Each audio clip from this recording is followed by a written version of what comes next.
Oh, what is up, my beautiful mangoes? My name is the Iron Mango, and today I am joined by Zombie Wars SMT for the brand new Five Nights at Freddy's 4th theory video. How are you doing today, Mr. Zombie Wars? I'm doing pretty good. The 5 Nights at Freddy's 4 trailer just dropped. It's pretty very incredible. Exciting, dude. Very, very exciting. But in today's video, we're going to be talking about a theory about how we think this game is actually a playable nightmare. You want to go more into detail about that, Zombie?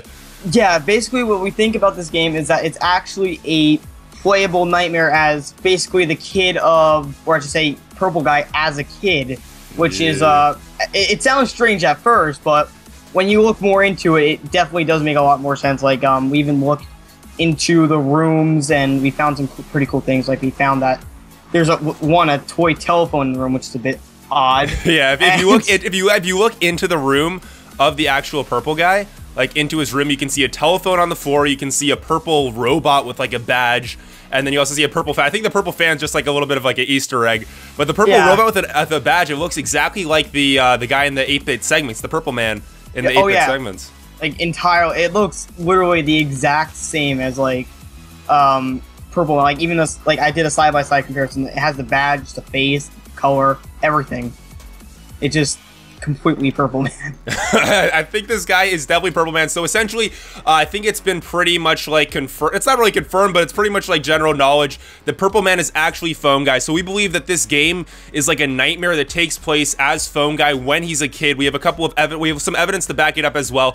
If you also go into the place where it says, like, there's a line in the trailer where it says, "What have you brought home?" We believe that he actually brought home the plush trap that you can see later on in the trailer that's sitting in that chair. From like a Frazbear's Pizza from like, I don't know, it's before Five Nights at Freddy's 2, but after like the Spring Trap area. You want to go more into detail about that? Yes, like what you just said, the line that says, "What have you brought home?" We think that it's an item that the kid pretty much stole from, or I should say found at the pizzeria that was before Five Nights at Freddy's 2. As you guys all know, there was withered animatronics there. That place was once an active pizzeria. That was once a place that was a busy pizzeria, basically. Like, it was once active and used and was a place that was open, and eventually was just left to rot. And what we think, though, about it is that this kid, during that time frame, this was around the 70s, found that plush at that location, and that plush was actually based off an animatronic that was before Five Nights at Freddy's, the place before Five Nights at Freddy's 2, which I'm assuming it's still called Freddy Fazbear's Pizza, because all the places were called that. And, it was based off of Spring Bonnie, which wasn't infected by Purple Guy yet, which is later years to come. He would be inside of it, but yeah, like I said, that was found at that location. Even though it didn't really belong there, we believe that the Purple Man found, or actually the Purple Child at the time, found that plush at that location, the place before Five Nights at Freddy's 2. Yeah, we're thinking maybe like his dad brought him home and he sees like a weird like plush toy that doesn't look like any of the animatronics that he found at the pizzeria. So his dad was like maybe asking him, "What have you brought home?" Because it's like a different toy, and we think maybe this toy is cursed or something. I don't know.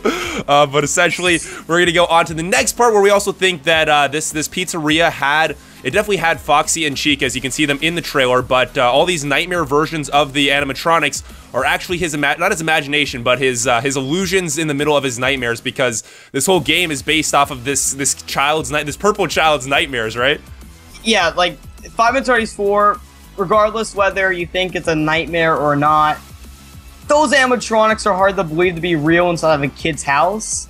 So, and like I even said many times in previous videos, Scott Cawthon did tell me that Nightmare was going to play a huge part in the game. Like, if it's one word to describe this game, it's going to be Nightmare. So yeah, I definitely feel it. Also, the house actually looks like it's a house that would have been built like around the 70s. Or it doesn't look like a modern house at all. It looks like a house from maybe the 70s or so.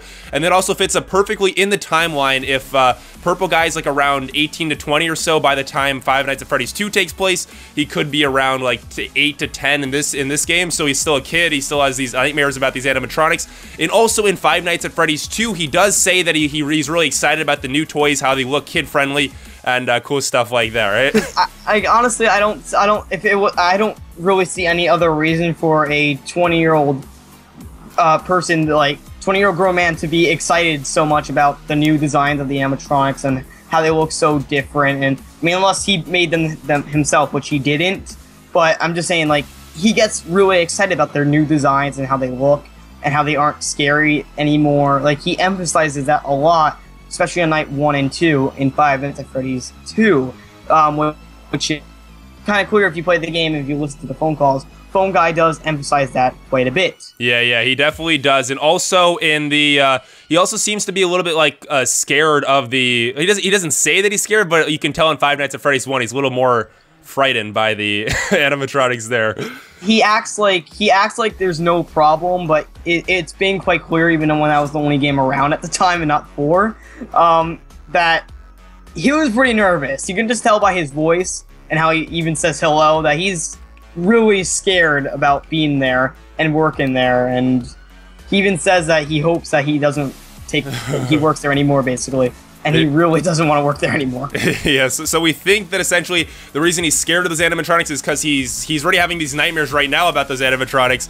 But we also have to say that there's like a little bit of an Easter egg maybe in this in this trailer as well. You want to talk about that a little bit? So this isn't really too into detail, and this might not even be the case, but you never know as well. But there might be a bit of an Easter egg in this game as a bonus that we actually think that Scott may have maybe involved himself as the Purple Man somehow. Yeah, and for those guys who don't know, Scott Cawthon's the game creator. He does pretty much he did pretty much everything in all these games, created them all by himself, 100%. He modeled them, he coded them, he voiced them, he edited and modified sounds, he did a lot of that. He did marketing. He did anything that you can think of. He put into Five Nights at Freddy's, which is, for 1 year, making this success of a game is by himself is pretty damn crazy. Yeah. But while developing Five Nights at Freddy's, he did state in previous emails and interviews that he had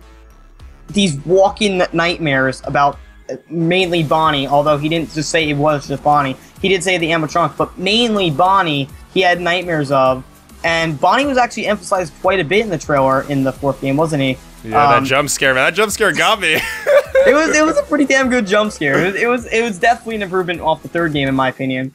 But no, like, he did emphasize on Bonnie quite a bit, and not to mention he did state before that he did have walk-in nightmares, especially about Bonnie, while he was developing all of his games, whether it be Five Nights at Freddy's 1, 2, or 3, whatever game you want to call it. He had nightmares, and maybe he based off this game off of a child, and he basically turned himself as he was Purple Man even as a kid, even though realistically in real life he wasn't. He made himself as that character and put him in the same situation that he went through while developing the game Five Nights at Freddy's. Yeah, so he was like a kid having nightmares in the game. So maybe Purple Man and Scott Cawthon, maybe they're the same person. And also, guys, you got to remember, Scott Cawthon did voice Phone Guy, who we believe is Purple Man. So that's another thing. I don't know if that's a coincidence. Is that a coincidence? I don't think so. I don't think that's a coincidence, guys. But I think that's going to be the end of today's theory video. If you guys did enjoy it, I'm sure to slam down, thank you to that button, and that little red button that says subscribe. Go check out Zombie Wars if you guys haven't already. Anything last to say? Zombie Wars, any last words to say, man?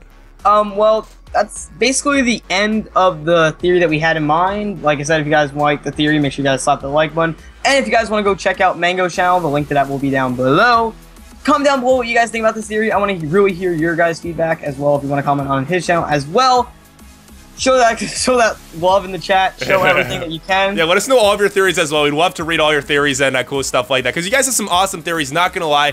But other than that, I hope you guys have a nice, safe, wonderful day. Peace out.